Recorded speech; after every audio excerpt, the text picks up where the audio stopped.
Welcome everybody to another episode of Identity Talk for Educators Live. I am your host, Kwame Sarfo-Mensah. If you are a first-time viewer of the show, welcome, and I hope you enjoy tonight's episode. We're going to be talking about teacher trauma, the impact that it has on teacher performance, and the different ways that we can address it during this pandemic. And I'm so excited to have our special guest. She is an educator, she is a consultant, a radio show host, and she is doing many phenomenal things around the area of mental health, particularly as it pertains to the education space. So I wanted to take this time to welcome Stacie McClam to the show. How you doing, Hi, Stacie? Kwame. I'm doing well. Thanks so much for having me. Well, it's an honor to have you on the show. So I know we have a lot to talk about tonight, but before we get into the heart of the conversation, I want to give you an opportunity to just share a little bit about yourself and what brought you into the field of education. Sure. So I've been a teacher for 10 years, an elementary teacher, and I started my teaching career in Washington, D.C., but I'm from Los Angeles. And yeah, I wanted to go into teaching for many reasons. One is that my grandmother was a teacher in segregated Virginia. And so as a little girl, I remember my mother telling me how her family was respected in their community because of the simple fact that her mother, my grandmother, was a teacher. And so I always held my grandmother to a high esteem anyway. Mhm. And my aunt was a teacher. My great aunt was a principal. And for that time, for Black people to be in a segregated situation and to still thrive with, Right. lack of resources, I just, that's the mentality of teachers that I had. So that's one reason. And then also, I was always bused from the first grade to schools outside of my neighborhood. So I never went to schools in my neighborhood. And what's unique about that is that I was in a Black middle class neighborhood. Mhm. So you would think, oh, well, socioeconomically, it should be better. But the test scores, said that they weren't. And my aunt was a teacher, and she told my parents, the test scores in your neighborhood are not good. So I say that to say you can still go to your neighborhood school and be whatever you want and be successful, but I think it has to do a lot with the parenting. And so I could have gone to my neighborhood school and I would be just fine. And I know, I have friends that did and they're fine, but that's because of what was instilled at home. So me traveling from first grade, a little girl on a school bus, in the dark sometimes because it would be dark outside still. Wow. I'm like, why am I up early? Mhm. Everybody else in the neighborhood is asleep. All my friends are asleep. Why am I on a bus? And then, going to the schools, I could see the difference. I knew that there were white and Asian students mostly at these schools. So I was one of few Black students. It changed in middle school and high school, but even in middle school and high school, I noticed tracking. So where you would have, and not even tracking within just the school as a whole, but also tracking within the magnet program, the gifted program. Yes. And yes, so there was 3 different levels: advanced placement, honors, advanced, and honors. So even within the magnet program. And I just noticed a lot of resources that we received in the magnet program that the rest of the school did not. So I just saw a lot of inequalities early on. And I had a high school counselor who called my house and left a message on my parents' answer machine telling me not to apply to certain schools. That was her message. And I was just like, why would you do that to a child? Like, you let the student apply and the school, will Right. accept them or reject them. So I just thought, and I wasn't able to take AP classes either, even though my mom went to the school. It's just a whole process of keeping people out of certain classes. Mhm. So I was able to take honors advanced, which I was fortunate, to receive that. And I had a great teacher, great English teacher, Mrs. Jackson. But I had in my head, like, I don't understand. I was kind of like against the school. Like, why would you do that? Like, schools, they're not treating students right and all this stuff. And when I'm going to be a teacher like my grandmother and, actually help students. And so then I started teaching in DC, and I was in DC. This was maybe 2002, pre-gentrification. So it was rough. And I was like, oh my gosh. And I had first grade. And so, back in high school, when I'm thinking, oh, the school's a problem, then I get in there and I'm like, oh, it is different. I see a different perspective now. It's not as easy teaching as people think. And I did have good classroom management skills, even though I was a new teacher, and they progressed over the years. And I was always open to, learning more and trying to be critical of myself to improve my teaching habits. But I just noticed initially and throughout the school, at all the schools I've been at across the United States, the trauma that a lot of students bring to the classroom, and it's beyond classroom management. It's an issue that needs to be addressed. No, you're absolutely right. And I see so many parallels between my wife and yourself, because my wife went through a similar busing program. So here in Boston, there's a program called MECO, and it's a program where Boston area students of color, they're bused to different communities outside the city that are usually predominantly Caucasian. So my wife attended a school district that was predominantly Caucasian from grades 2 through 12. And it's a town called Arlington. So Arlington is about, I want to say, an hour away from Boston, maybe 45 minutes to an hour away. And she went through a lot of same situations you did, as far as having to interact with a lot of Caucasians, a lot of Asian students, and being, in most cases, the only Black face in her class. And this is from elementary, middle, going all the way through to high school, where she was the senior class president. Oh, wow. That's awesome.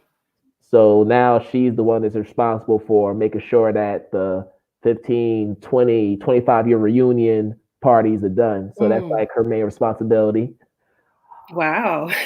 But one thing that she did tell me was, even though she had many privileges and advantages that most of her friends back home didn't, it was still traumatic in the sense that she experienced racism from some of her peers, some of the teachers, some of the community members within the area. And those are things that to this day still resonate with her and still have an impact. Definitely. So I know for a fact that being in that situation does have its pros and cons. And that's the same with myself. I actually attended a predominantly white high school, and I had similar experiences. Even though for the most part I was pretty good, a lot of cool people were in my school, and they were very nice to me and they respected me, and we got along pretty well. But personally, I never felt like I was at home, because culturally it was so different from what I was used to. And there was just a misalignment somewhere. I know it's really hard to explain, but it just didn't feel right. No, I understand. I understand. Yes. So you go through the school system, you're teaching, you're loving it, but then you hit a crossroads in your career, and that ultimately led to you going on this journey where you opened an LLC, School Dismissed, which is also the title of your book. So just talk to us about that transition you made from being in the classroom to now doing the current work that you're doing with School Dismissed. Right. Well, it was from the teaching in Washington, D.C., the 10 years after that it was a buildup. So when I started teaching, I was a lot younger and idealistic and just thought, oh, that's what teachers have to do. That's, it's a challenging environment. You just get in there and do your job. But over the years, I realized how much it was wearing on me. And that first year was so traumatic, in fact, that, even with good administration, I want to say that also, it's certain systematic and systemic issues that are sometimes out of the principal's control that still affect and impact, what happens in the classroom directly and indirectly. So I do want to make that point. But it was so traumatic that first year I'm like, I can't do this. So I went to Japan and taught in Japan for a year, left Japan, came back. When I was in Japan, though, I was like, I don't want to do that anymore. Like, it's not what I thought. So I said, let me apply to law school and try to use the law to impact education reform. So that's what I did. I came back, went to law school. After graduating from law school, I didn't want to practice, and I still don't want to practice. I like what I think the law can do to improve education. So because policy took too long for me personally to try to change, I went back to the classroom for 8 more years. So I don't know if it's because I had that legal background, going back to a first grade class and seeing the inequalities and being mad about it and not being able to do anything. Was frustrating. And so I've taught in the US, I've also taught in Denver, same issues as in DC, and in Los Angeles County, same issues. And I've taught at all Black schools, and I've taught at Black and Latinx schools, Title I schools. And I also taught in Kuwait. After Denver, I was like, wow, Denver, like, who would have thought Denver? But yes, Denver, I mean, it's a lot of mental health issues.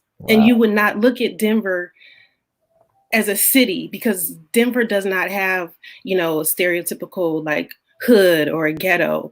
Sure. It's not, the city urban planning is not set up that way, but you have different levels of poverty, I'm learning, and it plays out differently. And so, I went to Kuwait after leaving Denver. I was like, I need to get my head straight. I need to figure this out. So I taught in Kuwait for a year. Then I came back to the US and taught in Los Angeles County. So when I resigned from teaching in 2018, I wrote the book School Dismissed, Walking Away from Teaching. As I wrote it, it was just therapy for me. And then it turned into a book. So it wasn't necessarily planned as a book at first. And after that, I'm like, okay, I have this book and I like the concept of school dismissed. Let me form an LLC I would like to have a production company. And I thought, I want to show people what's going on in schools because I feel like some people don't know and they need to know. And I remember there were being fights at my schools, elementary schools, and I would want to literally get my cell phone to show people. Because I had family that couldn't believe what was going on. They would think, oh, it's not that bad. They're just kids. It's they're first grade. What are you talking about? And I'm like, no, like this, I need people to see this. So I never filmed the kids, but I want to make films now about these education issues. So School Dismissed LLC is beginning now as a production company to bridge education, film, and law. As I said, would like to make films about education issues. So I'm currently working on my first feature documentary, and I've written a narrative feature film that I would like to produce after the documentary. Oh man, that is just so incredible. So I had a question regarding your law policy background. When you returned to the classroom the second time, did you feel like the policy background gave you more ammunition to be able to have more longevity in the classroom? Was that a reason that caused you to go back the second time because you felt like I have some more tools that I can use at my disposal to combat some of the equities and issues that I experienced during my first few years? No, actually, no, that wasn't it. It was more, well, two reasons. One, after I took the bar exam, there are many months before you get the results. So I needed a job and I already had my teaching credentials. So I said, let me go back. I hadn't planned on staying, Mm-hmm. but in my heart, I did not feel like there was anything else I could do or that I wanted to do. Like, I'm a teacher at heart. I wanted to teach, but I personally, the system, I couldn't do what I wanted to do. So people would say I was a good teacher, but I knew the kids I could give them even more if I was had certain things available to me as a teacher. Like, it was okay for me and the kids still learned, but not enough, not for my standards. Like, they could have done so much better just beyond Absolutely. it. So you understand. Absolutely. It's funny. The same reason why you wrote your book and are now starting your production company, it's the same reason why I started my LLC. It's the same reason why I wrote my 2 books, because I saw so many things that were ethically and morally wrong with the system, things that I witnessed some of my colleagues do, things that I witnessed, coworkers do in the different schools I worked in that were just wrong Yes. and should warrant disciplinary action, but in most cases never did. So I saw all these things happen, and when you first see it, you just try to have tunnel vision and just focus on your classroom. But then the more and more it happens, the more you can't, turn the other cheek. You have to address it somehow because now it's eating in your conscience, it's eating your soul away. Mm-hmm. And Exactly. I had to do something about it. So when I finally got the opportunity to have some time off, I started writing my first book, which was during paternity leave when my son was first born, and I was able to get that done within a year. Then I was able to write the second book during this personal leave that I'm on, and it's just been a release of life. It's given me so much to value, and it's allowed me to really decompress because a lot of these things that I was holding in, I was able to translate it into the book. And I see that you're doing this same concept with your production company and everything else that you're working on. Yeah, and I do want to say I'm in chapter 4 of your book, In Action, from Inaction to In Action. There you go. And chapter 4, I'm telling the listeners, is about awakening the activists in educators. And that is how I related to that chapter because that's how I feel with the film. Like, that's my way to express myself and to add to this educational change is through film, exposing it to people. Yeah. So thank you for that. Well, thank you for reading because that's really my favorite chapter because that pretty much illuminates why we're on this journey that I'm still on. Mm-hmm. But let's shift gears and get into the heart of the conversation, which is this idea of teacher trauma, but figuring out ways to address it, particularly during this pandemic, because you have a lot of teachers who are working very hard, probably working the hardest they've ever had to work in their careers to provide an education to their students. They're trying to engage parents and figure out ways to help parents out. And it's causing them to have an imbalance between their work and their own families because some of our teachers are also parents. So they're playing a dual role. And that's Right. bringing another layer of stress. So I wanted to ask you, during this current pandemic, what are some things that teachers can do to reduce their anxiety during this time? Okay, so first, I just want to say, as a caveat, as I said, I left teaching in 2018. So I I'm looking at this from the outsider's view, and I just have firsthand knowledge or secondhand knowledge from other educators that I know and people that I've seen go through certain things. So this is just what I think. And I've seen actually teachers on Facebook who are saying they're going to bed at 10 o'clock at night. And I'm like, wow, like I can't believe that. It's real. But it's so different in different schools and different districts. I know some teachers who are working Monday through Friday all day. And I know other teachers who only work Monday, Tuesday, Wednesday, 8 to 10. It's very different. It varies. So three things. Two of those things have to deal with communication. I think teachers need to vent.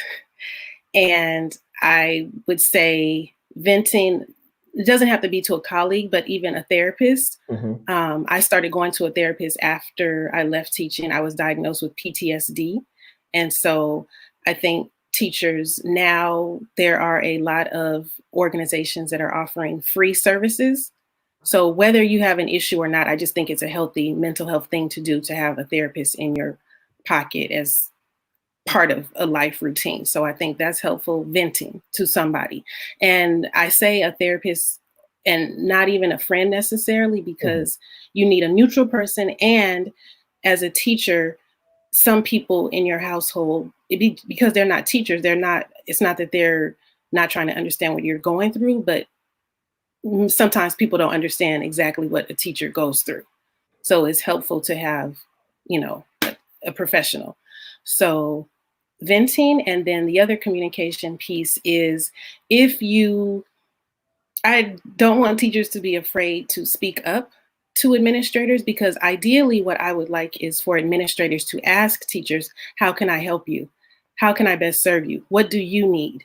But that sometimes doesn't happen. And so if it doesn't happen, then it places the onus on the teacher to be proactive and be self-aware and realize I need help right now, or I'm struggling in this area, and to say it or write it. And you can write in a way that's not combative. And I think most administrators, if you approach them, correctly, will take it to heart and really think, oh, here's a professional teacher and he or she needs help. Like, they're reaching out, they're telling you what the issue is, and I'm the leader of the school. I can try to help this teacher. So I think they actually would be appreciative, because it's not helpful when policies are made. And I know administrators have policies that they have to implement from the district. So it's not all them either. Right. Yeah. But there is some pushback that I'm saying, teachers, if you need something or you're struggling or you don't agree with something, you can still speak up. So that's the other thing. Speaking up to administrators, I think, is important. But again, it's how you say it and what your message is, and make sure you relay to the administrator that it's for the student. Mm-hmm. Like, I need this because the student is not getting it. Yeah. And then, they understand, okay, well, that's for academic achievement. That's for test scores. So you have to relate it back to the actual purpose. And then the third thing is for teachers to check their feelings. And I mentioned it being self-aware. Mm-hmm. Again, when you are struggling, don't think of it as, oh, well, this is just what a teacher has to do during a pandemic. No, like, I know this is new for everybody, and no one really knows what they're doing. A lot of districts are, struggling through it, just trial and error, but you have a voice. And if you're aware that you're feeling a certain way, I would acknowledge that feeling.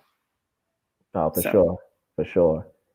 And I do feel like with the increased anxiety of teachers, school leaders definitely have to step up. And I've seen a lot of school leaders step up during this time. You know, I've watched videos and read stories of principals driving miles and miles to their teachers' homes to present them with, I think, posters saying how much they appreciate them. I've seen teachers give teacher appreciation gifts. Yep. To other teachers, and principals doing the same. So there are definitely a lot of principals who are coming through in the clutch, showing support to their staff members and faculty. But then on the flip side, I was just on a news feed and I was looking at comments responding to a question about whether there were teachers who did not get anything for Teacher Appreciation Week from their school leaders. And there were a number who said they didn't get anything. Oh, wow. Like no type of incentive, not even a phone call, a card, nothing. Email. Just nothing. Not even an email. And it just makes you wonder. It just makes you wonder, like, how do the leaders feel about their teachers in those respective schools where those teachers didn't get anything, especially during this time where they need the principals more than anything for moral support. Yeah, direction. Right, direction, just to be able to vent about the day. You know, this class didn't go well. We had some technical difficulties. The internet wasn't as strong, so I wasn't able to get through the lesson. You know, so many things have happened as a result of online learning. And sometimes you just need somebody to talk to outside of your colleagues. You need your principal to be there to provide that support and to assure you that everything's going to be okay. Don't worry about this. Let's just focus on the kids. The kids. Which actually brings me to my next question. At some point, we're going to have to go back to school. I don't know when that's going to happen. My guess is not going to happen in September. The way COVID-19 is hitting so many different areas across the country, I think it will be irresponsible to have teachers and students report back to school in September. I don't think it will be safe.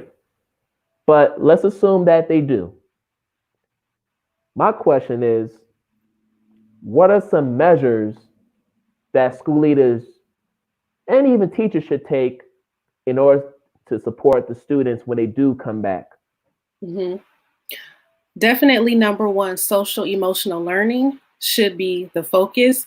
And it should have been the focus at many of our schools prior to COVID-19. Absolutely. However, absolutely now it will have to be, and we can no longer put it, on the back burner and act like it's more important than data, because it is the most important.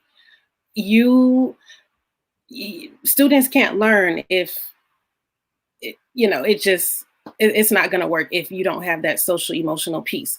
So definitely, of course, you need to have a relationship with your students. And because they've all been through this traumatic experience, and some students have had it worse than others, we have no idea what some students are going through. When they get back to school, I think there needs to be organized programs where the teachers are doing social emotional learning, and it could be the whole day for the first 2 weeks or more. Like different activities with social emotional learning the whole day. The kids need to vent, just like the adults needed to vent. This is their first time getting back together, in a confined classroom space, and they want to talk about it. They've been gone for 4 months or 5 months. So that is definitely something that needs to be at the forefront. So I don't know if principals are going to be doing social emotional PDs this summer with teachers, but definitely that should be a focus. I also think the teachers, and most teachers communicate with the parents anyway, but I think even more in the fall, it's going to be necessary. And, the teachers might want to ask the parents about what happened during, the COVID-19 era when they were quarantined, because there may be something important that you need to know as a teacher that would help you and help the student in the classroom, if you knowing that information. So there's a lot of, I think I'm hoping that there will be better parent communication with teachers on both ends. Yes, fingers crossed, because it's a team effort, definitely. No, so the SEL and parent-teacher communication. Nah, for sure. And I know, speaking on SEL, there should be a lot more conversation around restorative practices, having Yes. restorative conversations with our students, but also our parents. Because here's the thing, we have to check on our parents as well because they've taken on the dual role of being the teacher as well as being the parent. Mm-hmm. And there are some who are going above and beyond. And I know as a teacher, I'm not expecting my parents to replicate everything that I'm doing in the classroom. That's just not realistic. And that's asking too much of them. If anything, I'm just asking my parents to just continue to provide your children with opportunities to learn. If you have a child that was on an IEP and they need to work on their timetables, focus on the timetables. Don't worry about the Common Core standards. Don't worry about what they need to learn for next year. Even though we have to think about that, let's think about just growth. Mm-hmm. How can my child grow every single day? Bear with me. Yes. If one day you do it for an hour or two, that's fine. Obviously, the time lengths are going to vary depending on age level and grade level. I know from our 2-year-old son, we're doing letters and numbers, and we're only doing that for maybe an hour a day. And then the rest of the time, it's interactive play where he's Yes. having some free time to run around. Mm-hmm. I may take him out for a walk. So I'm not putting too much pressure on myself to have a full blown school day because that's just going to bring on more stress on my Right. son. And I know Right. there are a lot of parents who would attest to that and definitely agree with my sentiment on keeping everything even keel. Yes. Um, so I know that we're winding down and you have a lot going on. So, are there any projects other than the production that you like to share with the viewers at this time? Well, in the future, I would like to have a way to help other educators create films, produce films. So um, I just think I would like to see more films about education issues because I feel like it will help policymakers and government officials maybe see what's going on. If people see it, maybe that will hit them differently. I don't know. But there's so many great educators out there, and I hear so many stories, and I would just like them to be exposed. So in the future, I would like a nonprofit called School Dismissed, where you would have, where I would, have screenwriting coaches to actually help teachers with their script, whether they want to do a narrative or a documentary, but just the whole process to get the script produced. Oh man, that's That great. would be amazing.